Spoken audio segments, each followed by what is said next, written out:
We are back for our second segment. Thanks for still hanging with us. And Shawn, you've got another drink? Oh, I've got a athletic and a non-alcoholic IPA. Those are pretty good. I've had those. Not bad. But you also, audience, you'll notice a new member up here. So we have the privilege of being in conversation with Sarah Leach. Now, Sarah is a Pulitzer Prize-nominated journalist and was previously the regional editor for the Holland Sentinel. And she oversaw a bunch of other Michigan newspapers. But recently, about a month ago, just over, she was fired from the Holland Sentinel. I'll let Sarah explain all of what that means. So, sorry to hear that. Sarah, It's okay. welcome to the program. Thank you for having me. Great to have you. A round of applause for Sarah. Now, Sarah, as I often do when I bring guests on, I like to stalk them on their social media to see if I can get anything, Oh, gosh. any good info. You must have seen so many cat videos. Yeah, because within this is on your X, formerly known as Twitter. I'm probably always going to say it like that, X, formerly known prefer as Twitter. Zitter. Fine. Zitter? Yeah. That's really good. I might have to make a change. I still say. Sounds kind of gross, though. But you are you're cat obsessed, right? Yes, accurate. But my real interest here, and I think this is for you and I, Shawn, it's appropriate on Father's Day, is you say that you're a dad joke expert. Oh, gosh, yes. Yeah. Okay. So, I want to do this. what does that mean? Well, Define that. I mean, it kind of originates, from the fact that as I got older and the people who worked for me stayed the same age, my humor would go over like a lead balloon. So usually it was just me making these dumb one-line zingers and crickets because they no longer get my cultural references. So, yeah. So you're saying dad jokes are lame? Because my kids laugh all the isn't time, or that at least they act like the they definition? That is the definition. Can I just define it for us? I went super nerd on this, and if you just go to Merriam-Webster's dictionary, it says that a dad joke is a wholesome joke of the type said to be told by fathers with a punchline that is often an obvious or predictable pun or play on words, and usually judged to be endearingly corny or unfunny. So I still find them funny. Thank you. So. You do? I do. Well, they work for us now because, my son, he's 8. You've got your 6-year-old, so we're killing it at home. Yeah, they just don't know what good humor is. No. That's the problem. We're raising them wrong. That's it. The most humor is about, I won't say it. About your bodily functions and bodily parts. That's the best humor, especially Daddy made farting. it too.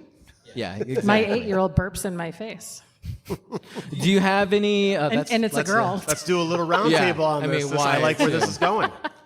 This NA is not going to stop me. The non-alcoholic, that's not going to put you over. Do you have any dad expert? Oh my gosh, you're dad going to put joke me on the expert? spot like this? No, I won't. Okay, so I won't put All you right, on. give me a we should. minute. I can't give me queue a it up. minute.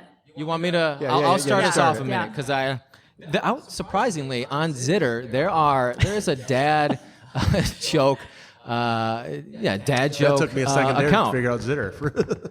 All right, so I'll give you the top one. I don't know if it's great, but it's just one of those. So it goes, I don't normally brag about my expensive trips, but I just got home from the grocery store. Let me go again. Number 2. Let me see. Yeah. Okay. If I'm reading their lips correctly, my neighbors are arguing about some creepy guy next door. All right, That was probably true. I'm gonna keep going. That one probably was not something you looked up on Twitter. I've got 10. I'm gonna save all of them, but I'm gonna do one more right here. I used to date a woman, but we only communicated on Twitter. Now she is my ex-girlfriend. Ooh. Oh, All right, Sarah. I do have one, and my 6-year-old actually told me this one, but I still think that it's applicable. How do you make a Kleenex dance? You put a little boogie in it. A little boogie in it. Any others you want to put out there? You got some hand claps? Yep. Shawn, do you? Don't think too hard. One muffin was talking to a muffin in the oven. He said, "Damn, it's hot in here." The other muffin said, "Oh my God, a talking muffin." I like that. I like that. That works. All right, so that's just a little warm up to really get to the the hard hitting question. Yes, this feels super serious. That is on everybody's mind. Remember, we're here to talk politics. Let's get this laughy, giggly shit out of the way. Yeah, that's right, Sarah. Why were you fired from the Holland Sentinel? Oh gosh, we're gonna get right into it. Okay. I thought the same thing. I started off like, with the dag jokes, and then we're just gonna go That's dive not right in your in. notes. That's not the way Hammer. this was written out. Did I miss something? I think I skipped something. I think you went from 11 to 13 on your pages. The summary version is that I was accused of being disloyal to the company, and that was by complaining about the fact that my corporate leadership had promised for us to fill these open positions in several newsrooms. I oversaw 26 newspapers across 4 states, and 5 of them are ghost newsrooms where there were no news reporters for the full year that I was in that position, and even now. And so at 2 different points between last year and this year, we were told that we were going to be able to not only fill those positions, but potentially expand on them. So we posted jobs, we interviewed candidates, we had finalists. It got kind of clogged up at the offer stage, and we never got any answer about whether or not we could go ahead and make these offers or not. And we never got any answer for months and months and months. The second time that this happened, I got pretty frustrated, and so I complained to a peer at Poynter Institute, which is a journalism nonprofit. It often partners with all the major media companies. It's sort of a watchdog entity within the industry. And so the person that I talked to said, "That sounds like a story." And I said, "Oh, well, it can't come from me. You have to go find this information somewhere else." So then he started asking too many pointed questions of corporate leadership. And ultimately, they got a little bit suspicious about somebody leaking information, which, I was telling them what we were telling candidates. So I didn't see that as a leak of proprietary information. They felt differently. They went through my emails to see if I had any communications with this person, and they found it. And then they just assumed that I was sabotaging the company. That's why I was fired. Just like that. Just like that, 14 years. See, that's No warning, no slap on the wrist. No. You can't talk to people Never without disciplined talking either. to us first. Yeah. Well, and I can't, No 3 strikes and you're out. it's not me trying to be like, sure, we're all defensive, like when we're put in those situations because, this affects your whole life, right? And so I went through the things that I think everybody does where you're in shock, you feel betrayed, you have a lot of fear, like, what am I going to do? But now that I've had some time to reflect on it, I kind of feel like they were disloyal first to us. But not following through. As employees, as managers. I mean, we were trying to make the best out of, we had nothing to work with or very little to work with. And we were trying to do our best to make it work as much as possible. And they weren't even communicating with us in terms of when we could expect these resources, how we continue to manage to goals when we don't have these resources. We were just sort of left to figure it out. And so I stand by that. Mm-hmm. I don't regret what I did. I think it forced a very important conversation. The journalism industry took a lot of notice, and apparently it made quite the spectacle across the industry. And Poynter ended up writing a story about it after I was fired. Ironically, they hadn't published anything at the time I was fired. I was sort of preemptively fired. And so then they said, "Well, now it really is a story." And I said, "Well, now I can talk to you." They're waiting for the cherry on top.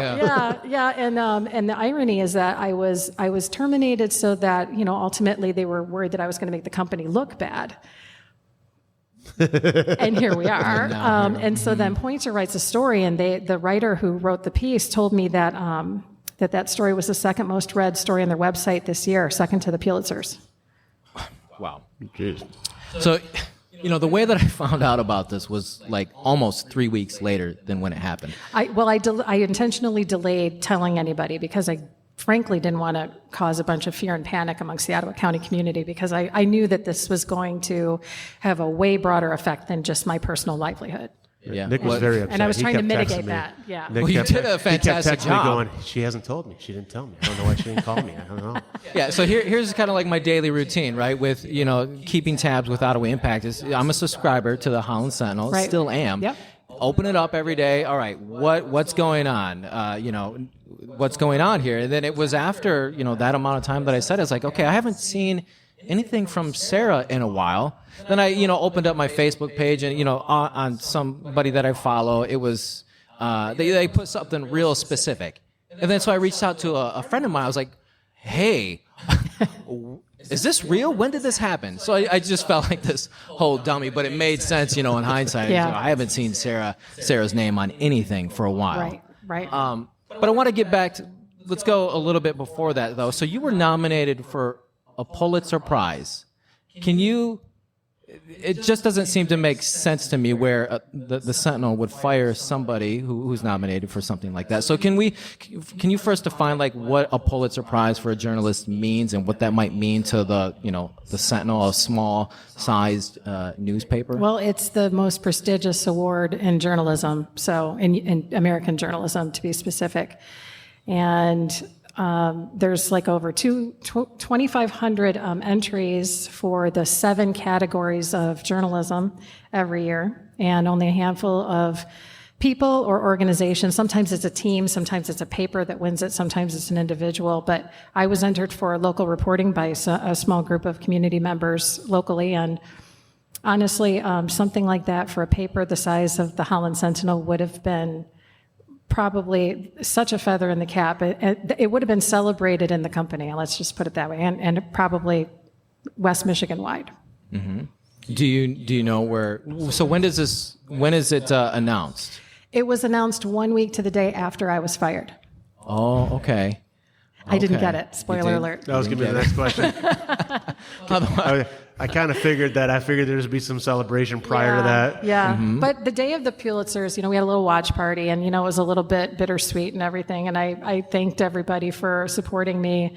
There is a little bit of talk of potentially nominating me next year as well. We'll see what happens. I personally don't go out and seek those kinds of things. I'm a little bit, I don't like to talk about myself a lot. Anybody who's seen me publicly speak, I usually shake like a leaf, and I just get very nervous when I have to. I can talk about the work all day long, but talking about myself is like, I want to tell other people's stories. So, but that same day, I was informed that I had been named the Media Person of the Year by the Public Relations Society of America in West Michigan. So, I won something. Congratulations. Yeah. Go ahead. A round of applause for that. I mean, that's a big deal. So, I mean, just a little bit more too. Like, why were you nominated? Is for the coverage of Ottawa Impact and all that? Well, I think that it resonated with people because, again, and it's weird kind of owning this, but reporting the story in a way where you kind of like sift through some of the manufactured both sidesism, I think was really important in this particular this topic, these scenarios that we saw unfolding in 2023, because there was one group in particular that was, basically manipulating an entire political system and wasn't explaining why they were doing it, what they wanted to achieve, what their motivations were. It really caused a lot of fear and chaos in the county. And in departments of employees, and it was just I can't even account for it, because I talk to national outlets sometimes to try to explain to them how catastrophic this was. It was an absolute dumpster fire here. It still is, kind of. It's almost stabilized in terms of the height of the flames, but it was novel, it was new, and I think that when you have a small town paper, you don't tend to have that skill set that's capable of dealing with something like that, and then they tend to have reporters who are younger, and so you don't feel that confidence going into being able to really just assertively report what you're seeing and what people are saying. You almost feel guilty if you're reporting things in a strong voice. I'm a little bit older, I'm a little bit more seasoned, and frankly, I was just like, well, I'm just going to call a spade a spade. This is what's happening, and we have to figure out a way to deal with it. And I think that people really respected that.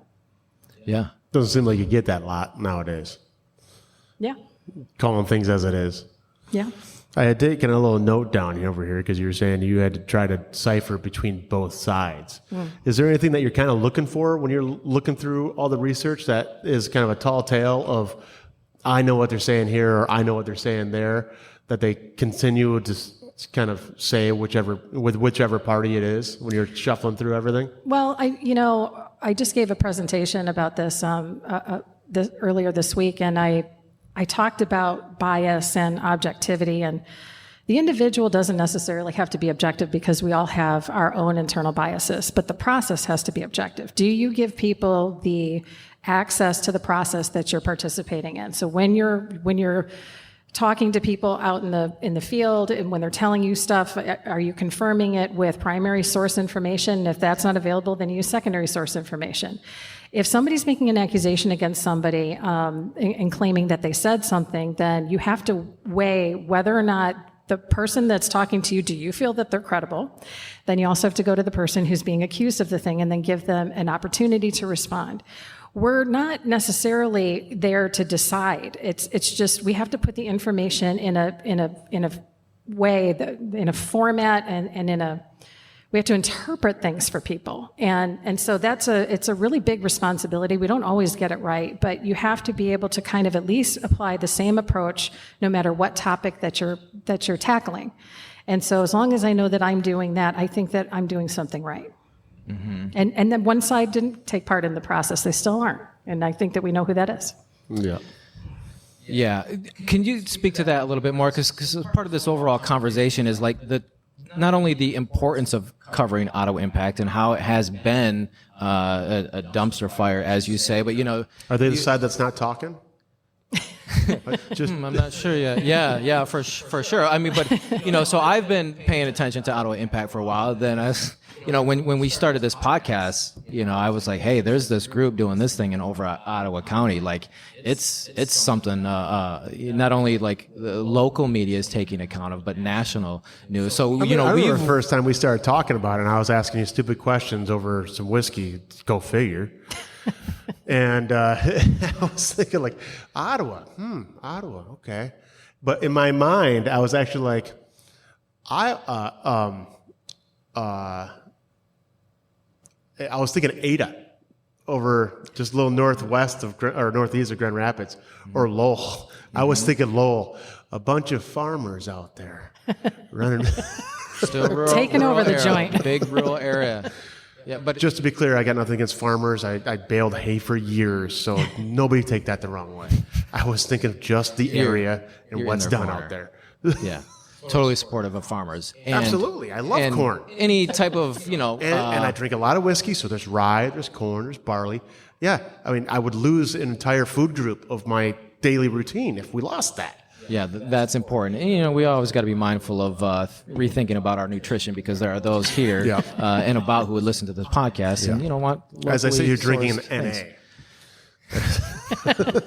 Or they want some type of meal replacement bar. I don't know, But the challenges, as you go through that process and figuring that out, like, what has been the most challenging thing for you, and I would say your staff when you were with the Sentinel, about covering Ottawa Impact and trying to, dot the I's and cross the T's?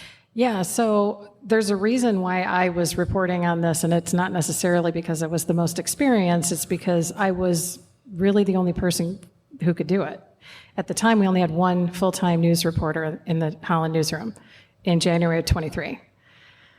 And so when you have to cover all of one county and kind of the northern portion of the county to the south, I mean, we kind of cover Allegan a little bit, it really becomes challenging, where you're just going to be doing those surface level stories and you're never going to be able to dig into the issues.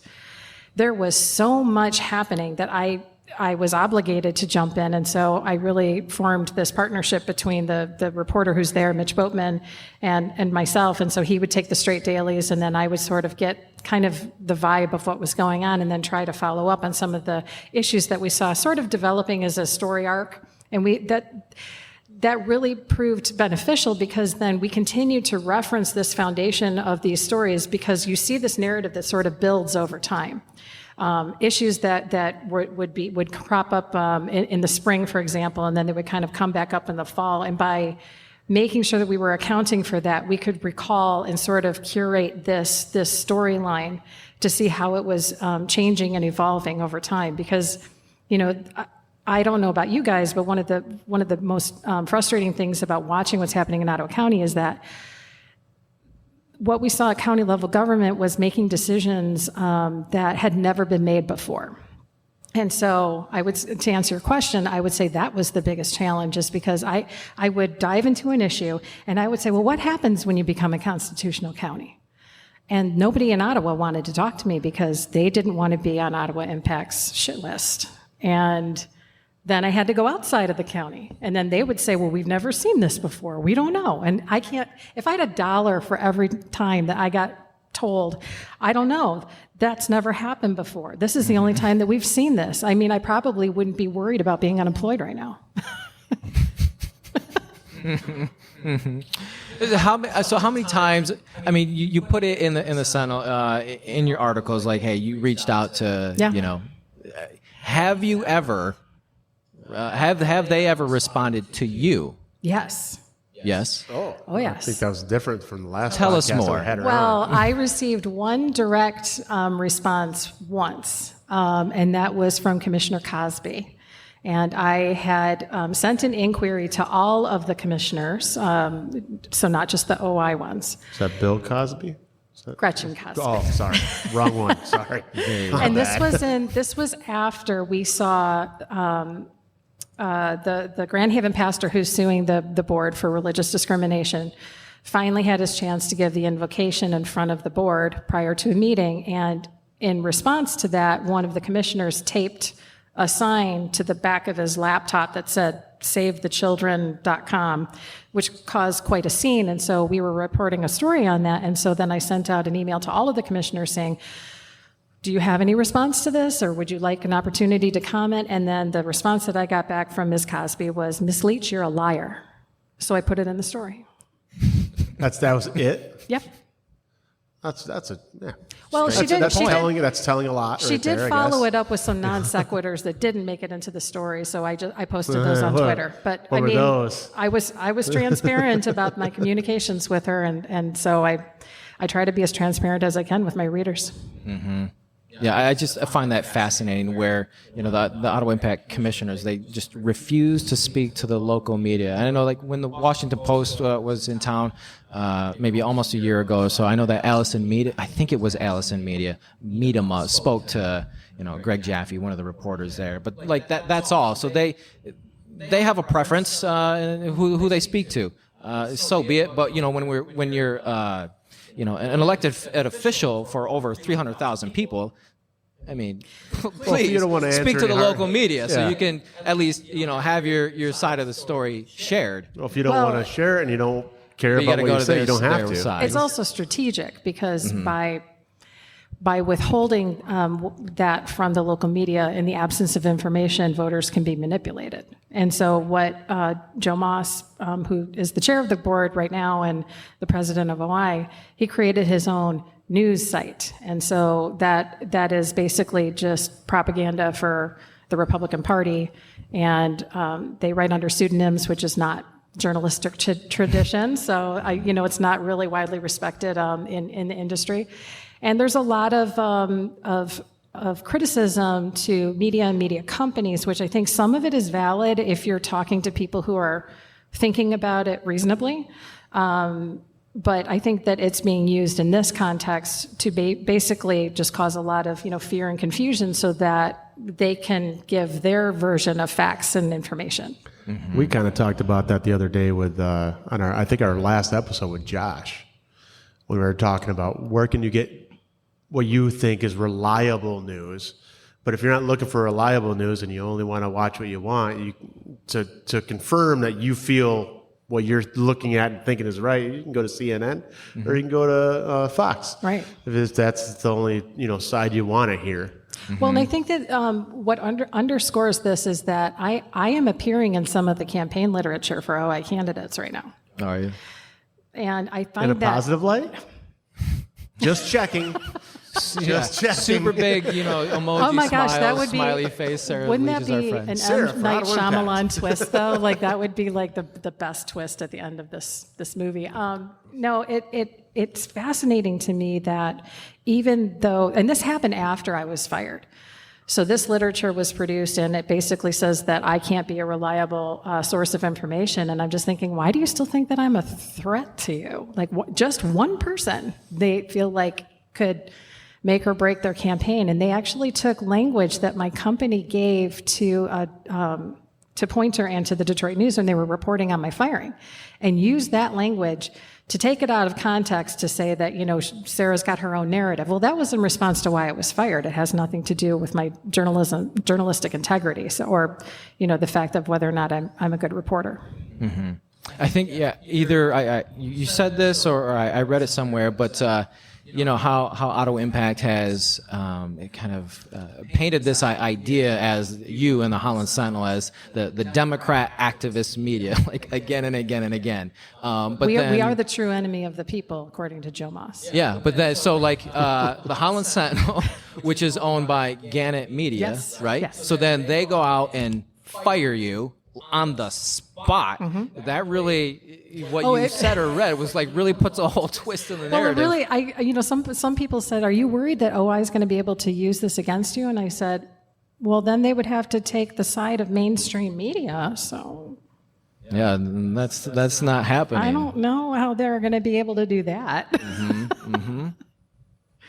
All right, so now that you're off to new adventures as a freelance journalist with Michigan Advance and a couple other things that you can mention, but you have a Substack page, yes, and the handle for that is Sentinel Leach, and you wrote, and this goes back to when you were first relieved of your duties, is that you write, Ottawa County currently isn't fully served with the news content people want to read. These works, like Substack, are intended to supplement what the local platforms and outlets don't provide currently. So my question here is now, now that you're no longer with the Sentinel, so the Sentinel is down one, a Pulitzer Prize-nominated journalist, how does the Sentinel then recover from that? Oh, that's a loaded question. Well, I think that really what we need to be talking about is the fact that as media companies, and it's not just Gannett, it's all of it. It's television station ownership, it's radio station ownership. As these companies try to grow, they amass more and more properties, and so then they have to look at the overall bottom line and profit margin, and it just does not make sense to put additional reporters into a market even as robust as Holland, which was probably the most successful paper out of all the 26 that I was overseeing at the time. It doesn't make business sense for them to give more reporters to this market because they can't get the return on investment. It makes more sense to keep deploying additional reporters into the Metro newsroom, so the sister paper in this case would be the Detroit Free Press. The vice president of news himself told me 3 days before I was let go that if it was up to him, he would deploy all reporters in those major metro markets and just have them cover statewide issues, which would literally equate to the complete death of community journalism for that company. And I think that he corrected himself because I kind of gave him the stink eye because this was on a video call on Teams. And I thought maybe he isn't remembering who he's talking to and what I do in the company. And then he immediately corrected himself and said, I mean, local journalism is important. And I thought, I think you meant what you said the first time, but I didn't say that part out loud. But that's really where we're at. Look, I don't begrudge media companies making money. I mean, I'm not an anti-capitalist. I'm not trying to suggest that we shouldn't have these companies and that sort of thing. But we really need to start having a more robust, constructive conversation about how local small towns are served. And I think that the sad part is that the people who live in these towns don't know what they don't know. They don't even realize that they're not being served correctly. And how do we fix that? And so that's what I'm trying to maybe have some conversations with, because I've had a lot of people reach out to me in the industry. How can we be a part of brainstorming solutions? We've seen some success with nonprofit startups or people trying to kind of reimagine what community newspaper is, just kind of start fresh and start over. Well, yeah, if you have the capital to do that, I mean, that's a really big ask to be able to get something like that off the ground. But we need to be talking about it because it keeps happening more and more. I think the New York Times reported just a couple years ago that since 2005, 2,500 newspapers had closed across the country. I mean, and it's accelerating. And it's not just the papers, it's also small radio stations that only have one person who's working there. And when that person retires, nobody, wants to go into that field anymore unless they kind of get into it early or they're inspired in some way. It's just not a major thing that people study. Nowadays, they don't have to go into that field. They can do it all from Right. home and do it what we're doing Exactly. here, And I think that's what's pushing. What's sad to say, the kind of older generation, the old guard out, but that tends to happen generation to generation. A new thing comes up Right. and things. Well, we have terrible news literacy in our generation as well because, I think that we're all solidly Gen X here, right? Okay. You asking me how old I am? Well, apparently, I'm a millennial according to the actual. Oh, I think okay. I'm well, like I'm a millennial, like the late. Are you Okay. I mean, I'll be 2008, 80? 40. Are you 80? I'll be what? Were you born to 1980? Sorry. Yeah, I'll be 40. 80 or You're later is one- you're- millennials. Well, you yeah. guys are close enough to me. Yeah, where like right on the cusp. I'll there. give you Yeah. a pass. But I will say that we grew still up. don't wanna We be grew up at a in there. time where social media, the internet, was introduced. When we were already, at least launched into our lives. Whether it's middle school or high school or maybe early college, but we didn't grow up with this technology like the next generation did, where now you have social media platforms and you have smartphones and you have all this, immediate access to information. And I talk a lot about this whenever I'm in, people are, silly enough to invite me to speak, but I always talk about the We're fact. silly. You hear that? We're silly. That's what this program is all about. But it's about being your own information gatekeeper, right? Because we really relied on the system to be accurate because we only had very limited technology funneling this information to us, and that was the major broadcasting channels, and it was certain radio stations. And now the options are limitless, and I can go and look up something that I want to see, that I want to believe. And I don't necessarily have to see the other side or what anybody else thinks or feels about it, any other viewpoints. And so we've naturally created these echo chambers where no one is really seeking out any information that challenges them to think critically. And it's a I hate to be a Debbie Downer, but it's the result of not teaching civics in schools. It's not teaching news literacy. It's not preparing young people to kind of discern this information. And it's not just about TikTok and Instagram, but it's about being responsible people in the world of technology. Mm-hmm. I know that's Brainwashing generation right there. What's that? It's a brainwashing generation right there. Well, I know that this is It has to be something. true. TikTok told me. Well, yeah, of course, until they take TikTok away. Give then it you're 5 left more with your years, it's going to Facebook. recycle, just like, my Right. face got killed by Facebook, and Facebook's getting killed by Twitter, and Right. Twitter's getting killed by, Yep. it changes. And it will daily. continue to change. That's why I pretty much stopped at Facebook, and I still tried my damnedest not to look through that stupid thing. I don't want it. Somebody sticks me 10 TikTok videos, and I've got it blocked on my phone, so I'll click on it, it doesn't even come up.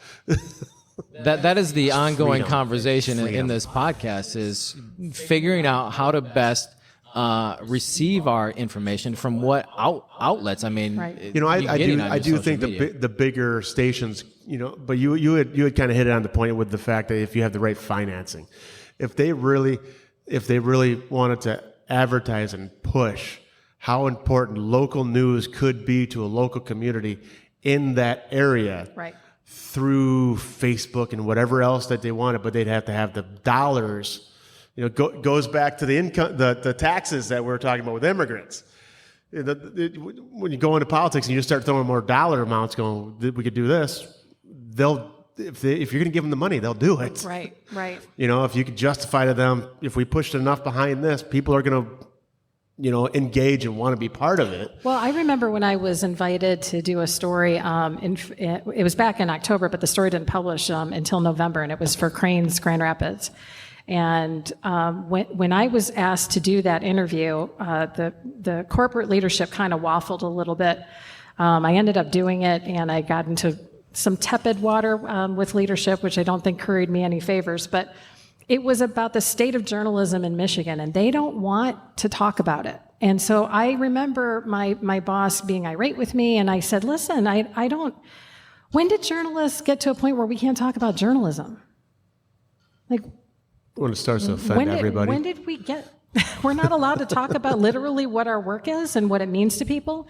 And then I remember writing this email to him saying, I think that this is a great opportunity for our company to, let's drive that narrative. Let's champion that conversation. And I think that you would really resonate with a lot of these small towns who feel like there's a complete disconnect between what's going on at their local paper, who hasn't had a reporter for the last 2 years, and the company that owns it that won't close it, invest in it, or sell it. They're holding these papers hostage. And you have to do something to mitigate that, because eventually there's going to be a tipping point where somebody's going to create a competing newspaper, or they're just going to stop reading it altogether. We have to sort of cut this off before that crisis happens, because once that does happen and people no longer see the value in local journalism, I think it's kind of game over for democracy. Yeah. I could definitely see that. Yeah, I mean, you. Thanks for putting a big old gloomy cloud. I'm over sorry, there. guys. Democracy is I'm over. In a place we right are now. in a serious crisis. I mean, that's what we've been talking that's about. enough for today. Why? Hey, Sarah's bummed everybody out. It's all over now. There's nothing else to talk about. We're done. Let me interject some fun into this, because I've got some more dad jokes. You want to hear another dad joke? Oh, good. Is it about a muffin? No, I think these two are really great, and they're going to get some big laughs. And if they don't, then it's too bad. What does Jeff Bezos do when he goes to bed? Alexa, turn the lights off. He puts his pajamas on. Yeah? No. I thought it was pretty. He you're puts his laughing, you're pajamas on. That's one of those. It's All right. so bad. I had to laugh. Wait, I got another one. Oh, okay. Thank you. Let's see. I just learned the word for constipation in German. Oh, jeez. Oh, God. Far from pooping. Oh, I like that one. It's pretty good, I'm right? gonna That's use going to it. work with Y. Does not I'm gonna sound use real. Does not sound real at all. It's real. The Germans are now offended. An Irish priest is driving along a country road. When the police pull him over, they smell alcohol on the priest's breath. On the priest's breath. Have you been drinking? Just water, says the priest. The cop replies. Then why do I smell wine? The priest says. Good Lord, he's done it again. Thank you. I'll give you that one. Thank you, Zitter. Try the veal. The dad. All right, so you mentioned earlier. Let's see here. Let's move to this one about driving the conversation about this crisis for democracy. Yeah, let's save the world, right? I think one of the taglines, or if not the tagline for the Washington Post, is like, Democracy dies in darkness. Thank you. Yeah. So tell us a little bit more about, because I mean, clearly the Ottawa Impact story is not going away anytime soon, and people need to stay informed about that. What are the conversations being had about how to do journalism better and avoid the crisis here, at least maybe locally? Well, I am having conversations with some community stakeholders about what our options are, and I think that those conversations will continue through the summer. I'm not going to just leave this part of the narrative in terms of my involvement in it. I want to get something productive out of this, and if that means just taking what happened to me and trying to leverage this into a conversation where we're actually talking about what we need to do to make it better, I can live with that. And that's more important to me than my career. So if that's what the legacy of this moment means, then we've done okay. I think that we need to start having conversations about whether it's a nonprofit model or a county-wide entity, but when you have local papers, they only have a very limited footprint, and they have a maximum potential for saturation of the market and growth. And that was part of the problem with corporate media, is that you have these small papers, and they were applying the same business model to the major metros as well as to the local properties, which is grow, grow, grow. That's not what the local model is. The local model is to serve the community that it's located in, and there's a certain point where they just can't go any bigger unless you, put a massive amount of resources county into then them. if you go bigger. Right. So unless you want to put a massive amount of resources into it, which they don't do, it just doesn't work. And so we need to figure out a way to talk to. I'm already in conversations with Grand Valley State University. A former peer of mine that I worked with at the Grand Rapids Press is actually the incoming advisor to the Lanthorn in the fall. We're having some conversations about how we can get in front of students in classes and start having this conversation, perhaps to keep them locally, which would be ideal. But what kind of opportunities can we give them? If I can show them that I can make a successful run at being a freelance online journalist without having that security of platform, I think that that's a powerful thing to show them that it can be done. And I also think that we should be, banding together, whether it's cross platforms, whether it's cross companies. Maybe we could start a little support group for journalists. I don't know what exactly that looks like, but we need to keep talking about it. And so every time that I get an invite to come on, things like this, I always want to make sure that we're furthering these talking points and asking those questions. And hopefully we'll see some good things come out of it by the end of the summer. Yeah, hopefully so. Can you talk a little bit more about, you mentioned earlier that since your firing, you've seen a wealth of support, in the industry and then locally here. Can you explain a little bit what that means, and then what does it mean to the people, expressing that? Yeah, I've heard from people that I haven't worked with in 10, 15 years. Yesterday I had somebody send me an email.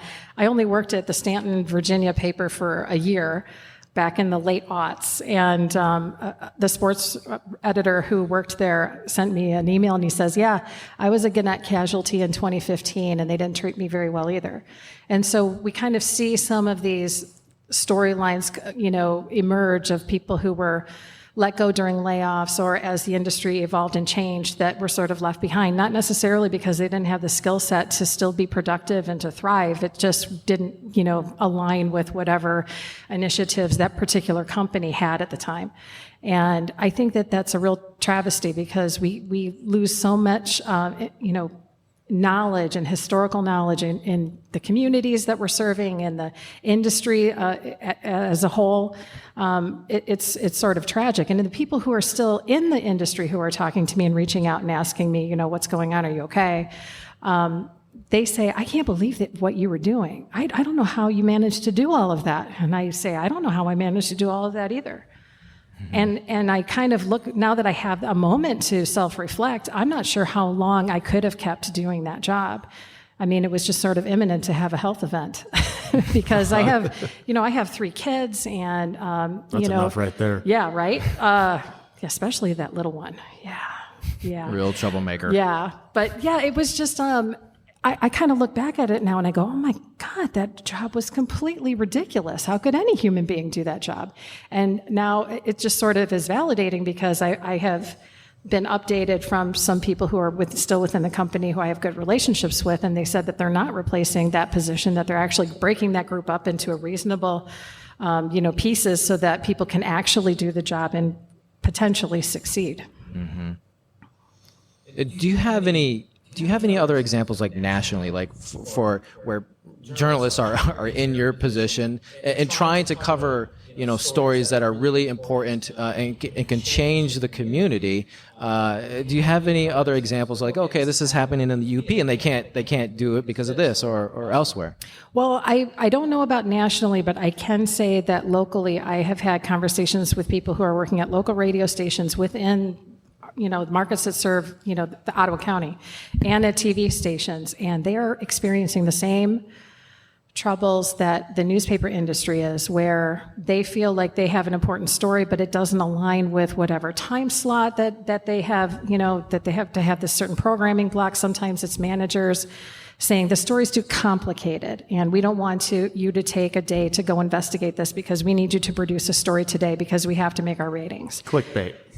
So, well, it's not necessarily clickbait. It's so I know that, visual mediums and audio mediums are different than newspapers. So in newspapers, we kind of have a little bit of leeway. We have to fill a print product, sure, but that has become so outdated that we're doing those papers 2-3 days in advance now, because everything is being printed out of a Detroit facility, all of Michigan, and I think part of Ohio, and I mean, they publish all of the papers, so that organically just pushes the print product to be basically ancient news by the time it hits your doorstep. So we have some leeway online, but then you have the initiatives online where you have to, meet certain page view thresholds. If you have a story that doesn't accrue a certain level of page view thresholds, then you have to have a conversation about whether or not to ever write about that topic again. It's so intense, and those goalposts, no matter how close you get to them, they change. And I know that that's happening in all of the other industries that are related to my field, and so it's just going to kind of reach this crisis point where we're really putting profit over readership, and it needs to be readership driven. I think that communities need to, I can't come up with all the answers. I don't claim to have all the answers, but I think that communities need to hear this and need to think about this and what this could mean and maybe help brainstorm solutions so that they can bring that voice to the table, because they are not having a seat at that table. These companies are saying, this is the way that you're going to get your news. This is the time that it's going to be delivered. This is what's going to be in it. This is what's going to be on your TV station. Mm-hmm. I don't think that that's the way that it's supposed to work. People need some more options. Like now, how do people connect with you since you're no longer with the Sentinel? And I talked with you about this too. I was like, when I was looking through the Sentinel, I was like, oh, okay, I'm not seeing Sarah's name attached to anything anymore. But then I was like, okay, I'm no longer seeing opinion pieces being put out on a regular basis. Gosh, that's a whole nother conversation. I mean, I don't mind telling you guys that I was curating the opinion pages on the Holland Sentinel along with 10 other papers in Michigan. Those that had opinion pages, because not all of them had opinion pages because they had been eliminated before I was managing them, and of course never restored. My former supervisor took over those responsibilities, particularly in Holland, and there is a robust opinion community in Holland. Mm-hmm. We had over 30 plus columnists, community columnists. We always had letters to the editors. Sometimes I had to ask for extra space in the paper because, especially in an election year, we have a lot of opinions around here. Mm-hmm. And what I am hearing is that the columnists are being informed that A, we don't need as many of you. B, we don't want you writing about anything that is not local. Nobody needs another opinion about Trump. I was shared an email of how they're being responded to from my former company. And then also they're thinking about eliminating opinion altogether. And I think that that's just going to accelerate the demise of these small papers, because I was always taught that a community newspaper is the citizenry having a conversation with itself, particularly on the opinion page, which is one of the last few forums that we have where there is a little bit of a referee that kind of makes sure that you're having information coming in and going out that is civil and at least is coherent. And I think that that's an important service that we do, and it's dying. I mean, if you take that away, then you have everybody on Facebook, and then everyone just turns off what they don't like, and then no one's having conversations with each other at all. Mm-hmm. So I will hear anybody else's opinion. So why? Well, I will do a little bit of a self-plug. So I am on Substack. Mm-hmm. Go ahead. My handle, like you said, is at Sentinel Leach. I have over 1,300 subscribers as of now, which isn't bad after a month and a half. And I have sent an open invitation to all of the Holland community columnists to come to my Substack because they're getting shut down. And even if they are getting published, they're getting published in the print edition and not online, because we don't have the time or resources to push you online, which takes 30 seconds to do. I know, I did it every day. So I am more than willing to put everybody on my Substack. I think that it's a really an important thing for us to do, and I'm thinking about expanding to letters to the editor as well, because if they're not going to publish it, I will. There you go. Yeah. If you live in the Ottawa County community, send your opinion pieces to Sarah, and she'll put them on the Substack. Shawn, do you have any questions before we let Sarah go? And as I like to say, I had one question. Has there ever been a story that you walked away from, like something that either hit you personally, where you said, "This is too deep, I can't go there," or "This is just not a story, I don't want to even deal with it"? Well, I will tell you that I think that any journalist worth their salt upholds their ethics and principles is particularly in difficult circumstances. And that happened to me a couple of years ago, where in 2017, I was in an unfortunate situation where I had to take legal action against a reader who had become quite aggressive towards me in particular. And we had to go through the whole court process. I was granted a restraining order against this person. I was 9 months pregnant at the time, and it was 3 days before I gave birth to my third child. At the time that this order was put into place, the judge informed this individual that he was not allowed on any of the company properties and that he wasn't allowed to communicate with any of the staff, in perpetuity. And then 4 years later, he decided to run for public office in Ottawa County. That wasn't a twist I was looking for. And I was like, shit.